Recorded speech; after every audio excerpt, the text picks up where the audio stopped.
Welcome to another Rocking the Journey podcast at Rock My Age. I'm delighted to have with me today Jenni Murray, the journalist and broadcaster who presented BBC Radio 4's Women's Hour until last year. She's an author of a number of books and writes a weekly column for the Daily Mail. Her most recent book, Fat Cow, Fat Chance, is looking at the science and psychology of size. And whilst it is about the science and psychology, my feeling was it's also an intimate perspective on the relationship that we do have with our bodies, the continual dieting, trying to keep weight off, and actually the people body shaming that happens. And I really loved that it's a mix of a very personal story that actually I think many of us will relate to, and also really useful information about eating habits. And I am a bit of a fanatic myself on eating habits and the latest information. I'm currently reading, Jenni, the book by Tim Spector on spoon-fed, which was a great kind of piece on from your book to read. So Jenni, welcome. Hello.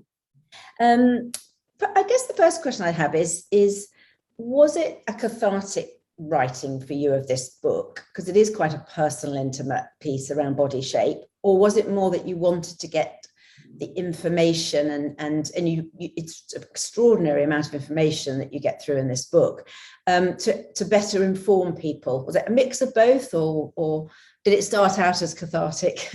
I wanted to inform people because it had taken me a very long time to understand what was happening to me. And I was 64 before I really started to tackle it. I'd gone up to 24 stone, which was obese. I had a lot of difficulty with my mobility. And I was walking my dogs with my younger son in the park nearby. And a woman went past on a mobility scooter, and she was even more obese than I was. Clearly had no mobility, had two little dogs running alongside her with their lead attached to the handlebars. And my son, who had never, ever shamed me, none of my family had, apart from my mother,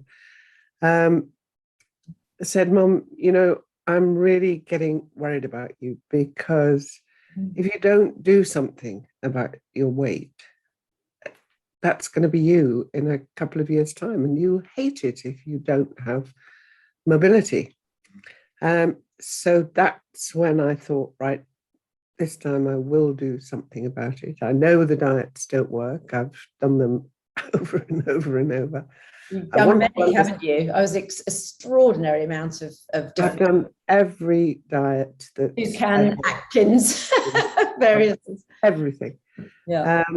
And I thought, right, I'm going to really find out about the science. Why, when you go on a diet and you lose lots of weight, do 95% of us put it all back on again?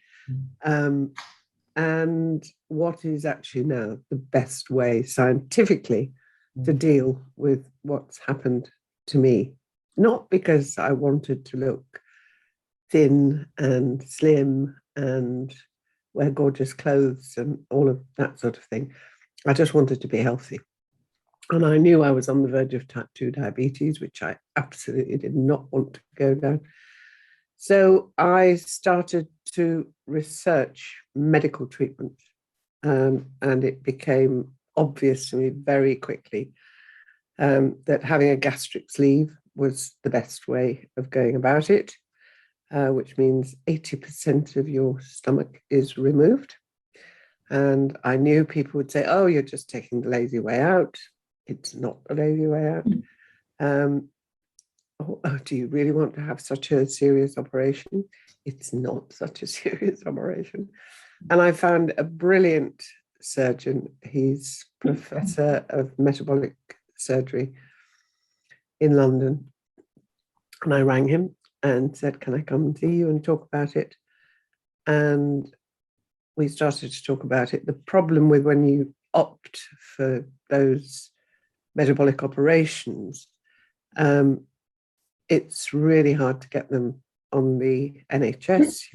Through a year of being told how to eat better, as if you didn't know, how to exercise better, again, as if you didn't know.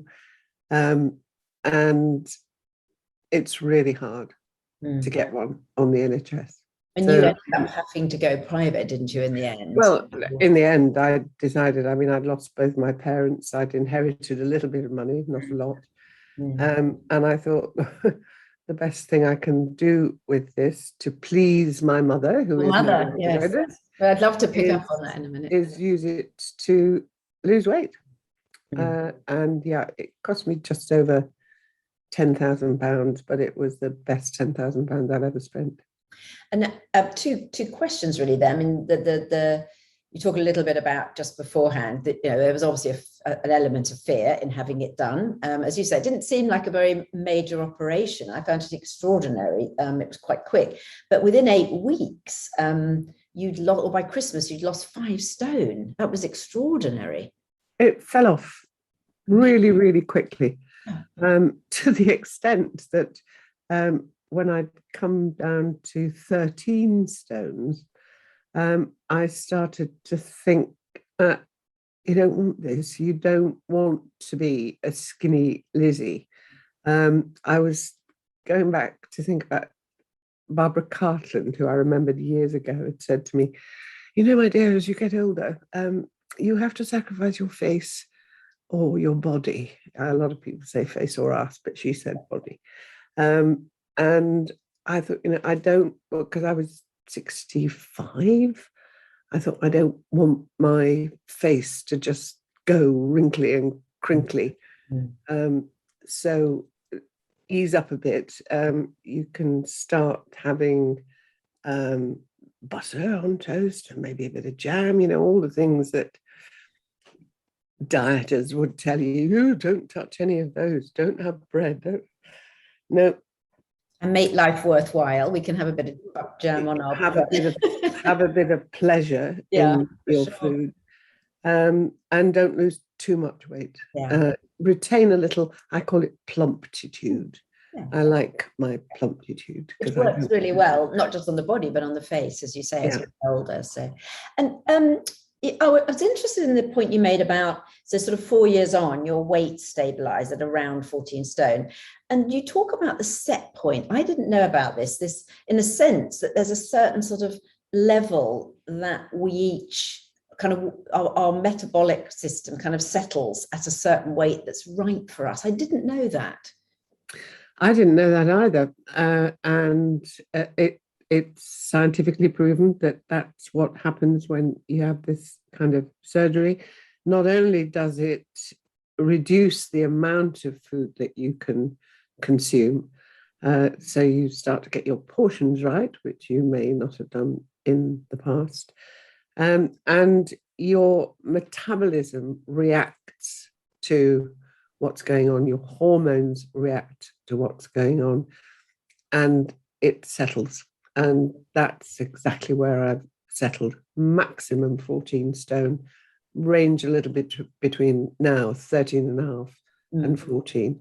And I'm perfectly happy with it. And is that set level point almost for all of us, actually? I mean, is there a kind of level set for everyone in their lifetime? You know, does that make sense? Or it does make sense that we all have a genetic set level. You know, I used to go walking in the park with my dogs.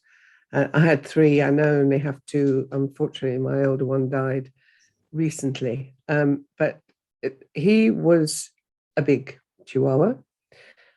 The middle one is a slightly smaller Chihuahua. And the other one is an absolutely diminutive Chihuahua. And they would all be given the same amount of food, which would eat the lot. Frida, the middle one, would nibble a bit more, nibble a bit more. And Madge, the little tiny skinny one, would have a nibble and then maybe not have another nibble until late at night. And I would be walking them in the park and people always would stop me and say, oh, they're so cute. If I had a £5 note for everybody who told me my dogs are cute, I would be a multimillionaire. And then they would say, what are they? And I'd say, they're chihuahuas. They're all chihuahuas. Oh, but they're so different in size. Why is that one so much bigger than that one? And I look at these people and rather cheekily say, well, look at us. We're the same species. Why am I so much bigger than you are? It's not just because I'm lazy, greedy, lack moral fiber. It's my body, and your body is different. It's genetics, it's complicated. It is not just as simple as what you take in and how much you put out in exercise. There is a set pattern that is set for everyone in their genes, and we can destroy it by overeating, the wrong type of foods. It's complicated. And I actually, one thing you do in the book so well is talk about that complexity, because I think sometimes, and I'm very, I think when I read your book, I thought, gosh, I am quite ignorant and naive still around this idea of energy in and energy out, because one often thinks, oh, well, if you just have better willpower or you eat more healthily. But actually, your point around, genes, that genetic connection with obesity, there's some links to depression and mental health. There's hormones. I mean, you talk about leptin and is it ghrelin, and how they can really... Ghrelins. Yeah, ghrelins are the hormones that sit in your stomach that make you hungry. And luckily, when you have the surgery that I had, they go away. So I still get a little bit hungry, but not hungry like I used to. But the leptin is the really interesting hormone, because when we ask ourselves, why do 95% of dieters fail to succeed? And the ones who do succeed probably think about their weight all the time, every day, and never lapse. How they do have will, which is phenomenal. Because what happens when you lose a lot of weight, and I've done that many, many times in my life, there's a little hormone called leptin that goes rushing up to the brain and says to the brain, hey, make her eat, make her hungry. She's starving. And you eat.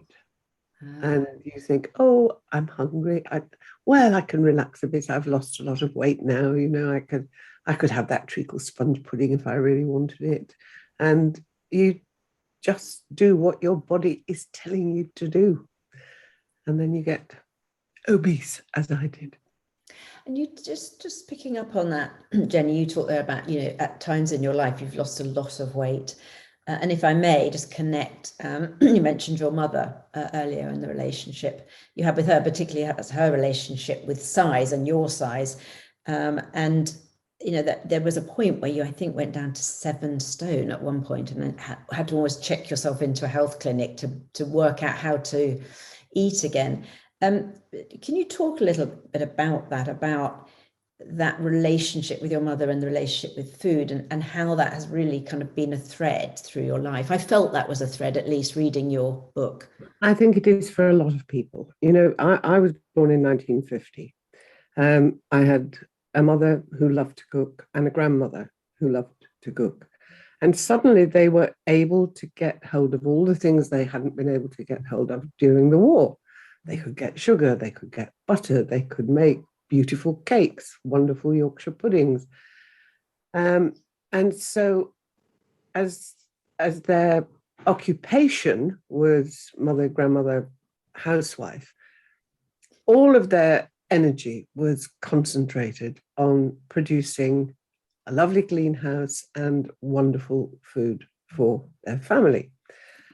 And my mother would make lunch and pile my plate up high. And I would get maybe halfway through it and say, Mom, I can't eat anymore, really. I'm full. I'm not hungry anymore. And she would go into, I've spent all morning doing that. I've worked really hard to give you good food that you'll enjoy. You'll eat it all. And if you don't eat it all now, it'll be there this evening and you'll eat it then. And so I think, and I'm sure a lot of parents do this. They want to feed their children well. They want to give their children pleasure. What's gone through my head throughout my life are words written by Susie Orbach in Fat is a Feminist Issue, when she says, in order to lose weight, you have to listen to your appetite. And when your appetite tells you you're full, you stop. And I think my ability to do that was really destroyed as a child. I think it's probably a natural ability that we all have. And somehow we're pushed into eating more than we need. I'm sure. I've often joked to Susie, because I know her quite well, it's funny, you'll listen to your appetite, and when it tells you to stop eating, stop. Seems to be the one thing on which I'm profoundly deaf. I couldn't actually hear it. I can hear it now because my physiology has changed as a result of the operation. That makes a lot of sense, because I remember being at school and, we were given a plate and we had to sit there until we'd eaten it. And my father was the same, actually. He would get quite angry if we didn't eat every last drop. We had to kind of often sit there until the end of dinner and just keep eating, or, as you say, it was served up later on. And in that storyline, then you get that, don't you? It's like you have to eat everything. There's somehow, Your parents don't want to waste money that they've spent a lot of money on creating really good food. And I would say to any parent now, let your children listen to their appetite. Never, ever say, no, you must eat it. Don't waste it. Just, even if it's wasted, let it be wasted, but don't overpower them with food. I now eat, portion control is so important. I only eat my food on a small plate. I don't have on the big dinner plate. I mean, I do if I go out. I'm not stupid about it. But I eat small portions. When I feel full, I stop. And I'm very lucky in having a husband who doesn't get fat.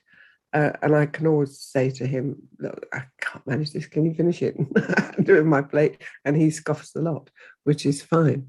But it's so important not to do that to children. Don't make meat when they don't want to. You also say there around, feed them a range of food in sensible portions and try not to use, portray sweets as treats, because then that always kind of gets, again, that kind of storyline about that's a special thing that's almost forbidden, isn't it? All food is food. And it's a great pleasure. I enjoy food. I don't enjoy trying to eat too much of it. But don't tell kids that a bar of chocolate is a treat. Just, okay, if you want one, it's fine. Don't eat the whole bar. Don't eat the whole, I used to get those bags of lots of different chocolate bars for Christmas. And I could quite happily, at the age of 7 or 8, sit down and eat the whole lot in one go. And my mother really should have said, that'll last you a week. Don't eat it all today. Is it? And that piece around, you mentioned about don't pass on anxieties to our children. I put my hand up occasionally. I've made comments to my son, about things. And I remember my father making comments to my mother about body. He was quite a perfectionist. And there was always that, he'd almost make comments like, I think you said something about your mum said once about wear a Playtex, keep your tummy in. Dad often said that. And I think as a young woman, I would have heard that a lot. And I think, it's really interesting that almost frames how you see yourself. The minute I put on weight or something, I'm very conscious of it. And I think I think you said in your book, when you did put on weight, it was almost like you weren't aware of it until one day you looked in the mirror and saw it. And it's almost like we perhaps hide that piece, but we're also subconsciously really aware of it, but we don't want to kind of bring it to the fore. My mother always brought it to the fore. I mean, I don't remember ever going into my parents' house without my mother either saying, "Oh my goodness, you look so thin, you've lost so much weight, you've got to start eating properly again," or, "Oh my goodness, you've put on so much weight, you look dreadful." In fact, one of the last things she said to me before she died was, "It really is time you lost that weight. It's not good for you."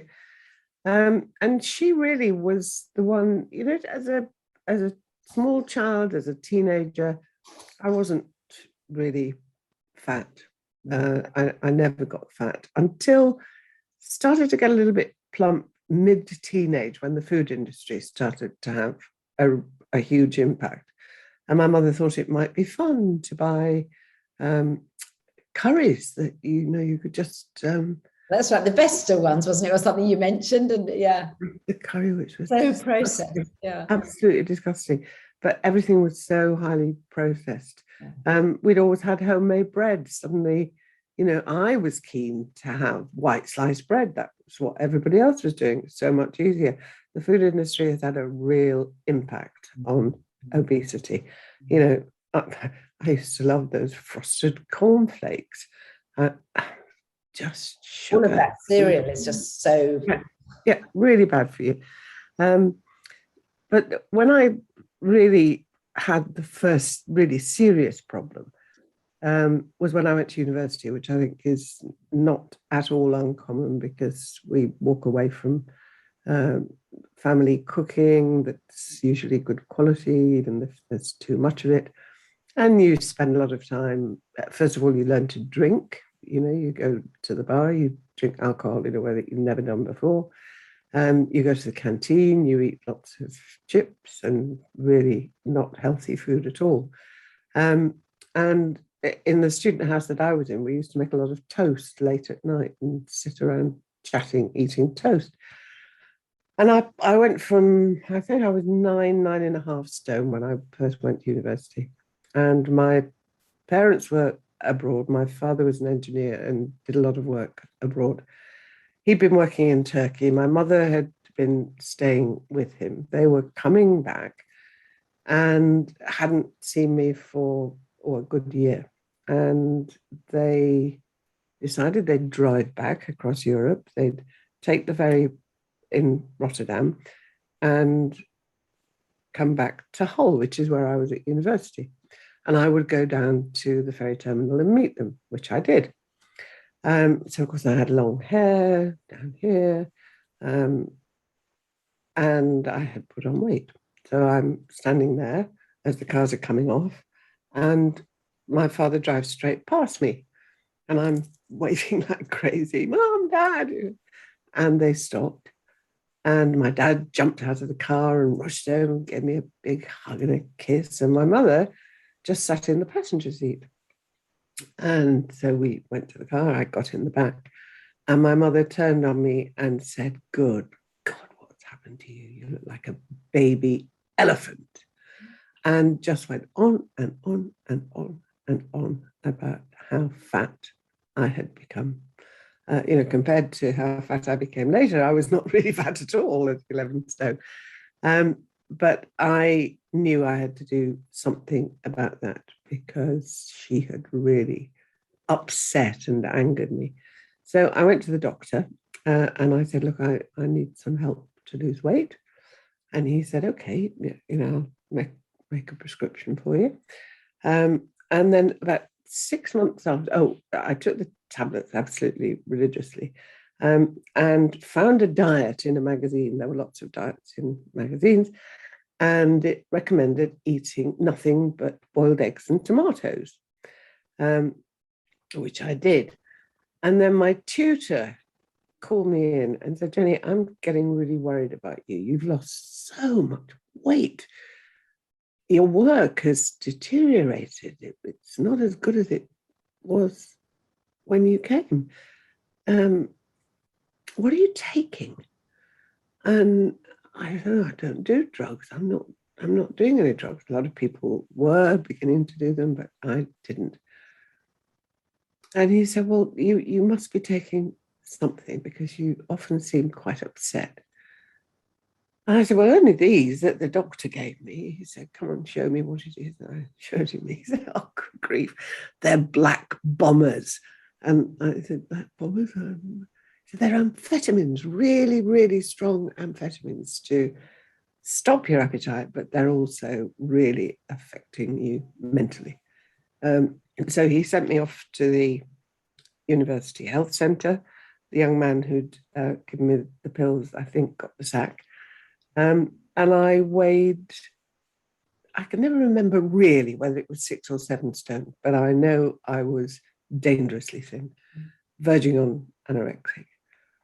And they kept me in the health centre, and they slowly started to be introduced proper food, and then recommended that I go home for the vacation to my mother was horrified when she saw how thin I was, of course.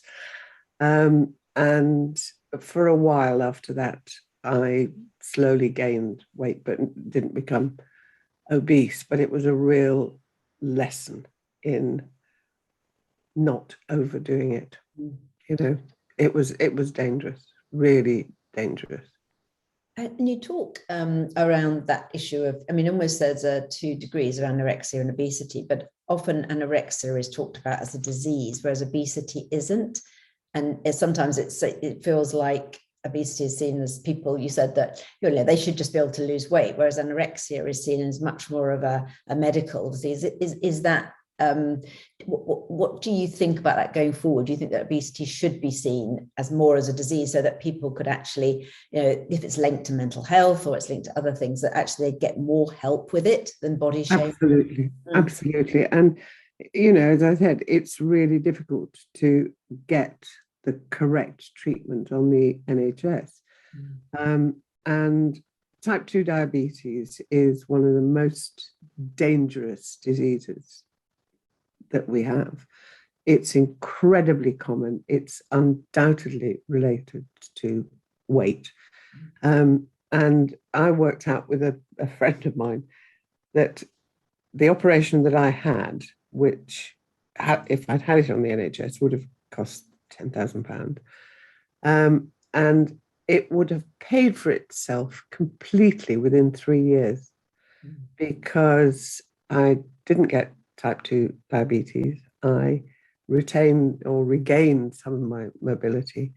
And so I've cost the NHS far less by having that operation than I would have if I'd stuck to it. And I think, you know, people have for so long said, oh, you know, people are just lazy, they eat too much, they're greedy, they could lose weight if they just tried, without really understanding how complex the science and the physiology are.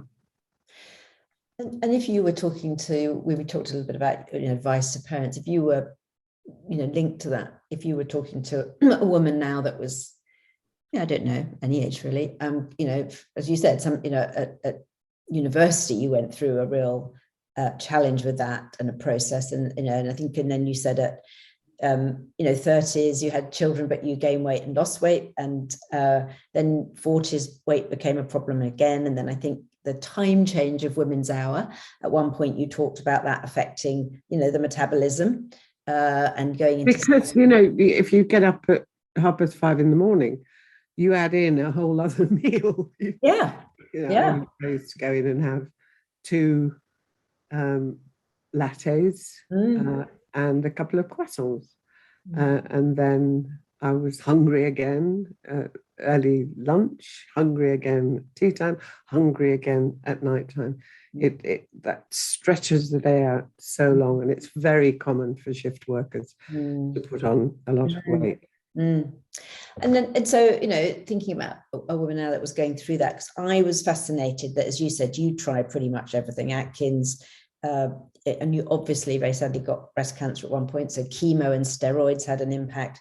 You did the 5-2 diet, you did Dukan, you did Slimming World, hypnosis. I mean, you have literally tried pretty much everything. What would your sense be now to say to a woman that was in the same state that you had been in at one point mentally, to say, you know, I just don't know what to do?